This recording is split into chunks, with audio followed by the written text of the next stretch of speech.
লিচুর মৌসুম চলছে, এর মধ্যে তুমুল এক গান নিয়ে হাজির হলেন শাকিব খান।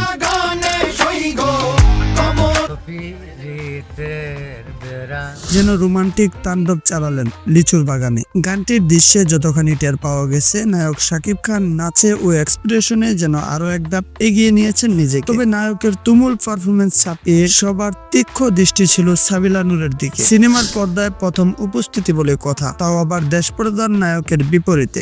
ফলে সাবিলার উপর দর্শক সমালোচকদের যেমন নজর ছিল, তেমনি অভিনেত্রী নিজেও নিশ্চয়ই চাপে ছিলেন এসব ভেবে। যদিও তার প্রায় সবটুকুই এখন সমাধানের পথে। সবাই প্রচুর গ্রিন কার্ড দিচ্ছেন সাবিলাকে, বিশেষ করে নাট্যাঙ্গনের বেশিরভাগ মানুষের প্রত্যাশা পূরণ করেছেন সাবিলা, অন্তত লিচুর বাগানে এই গানটি দিয়ে। তবে গানটির শ্রুতি মধুরতা ও নির্মাণ কৌশলী নিয়ে অনেকে খানিক হতাশা ব্যক্ত করেছেন বটে। 2 জুন রাতে মুক্তি পেয়েছে রায়হান রাফির তাণ্ডব সিনেমার আইটেম সং লিচুর বাগানে। রীতিমতো ফেসবুকে তাণ্ডব শুরু হয়ে গেছে বলা যায় গানটি নিয়ে। শাকিব ও সাবিলার অসাধারণ performance, costume, set design, choreography সব মিলিয়ে প্রশংসায় ভাসছে গানটি। এরই মধ্যে 17 ঘন্টায় চরকি ও SBF এর দুটি ইউটিউব চ্যানেলে গানটির মোট ভিউ দাঁড়িয়েছে 30 লাখ। মূলত বাংলার একটি প্রচলিত গাটু গানকে পীড়িতের বেড়া লিচুর বাগান থেকে আইটেম গানটির জন্ম। গানটির সাত্তার পাগলের কণ্ঠে এই অঞ্চলের জনপ্রিয় হয়ে ওঠে বহুকাল আগে থেকে। বলা প্রয়োজন, গানটি যেমন প্রশংসিত হচ্ছে তেমনি সমালোচনাও কম হচ্ছে না। এই যেমন সাবিলা নূরকে নিয়ে কেউ কেউ বলছেন তাকে দেখতে একদম পারফেক্ট নায়িকাদের মতো লাগছে।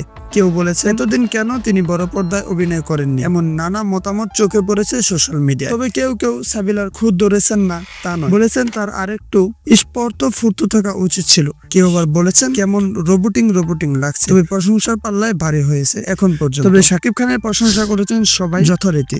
তার ফিটনেস, নাচ সব মিলিয়ে এই গানে উপস্থিতি নতুন করে আলোচনায় এসেছেন তিনি। এই প্রেমের ঘটনা বড় জানা প্রয়োজন। ভিডিওটি ভালো লাগলে অবশ্যই আমাদের ছোট্ট চ্যানেলটি সাবস্ক্রাইব করে দিতে ভুলবেন না এবং ভিডিওটি শেয়ার করে দিবেন। ধন্যবাদ।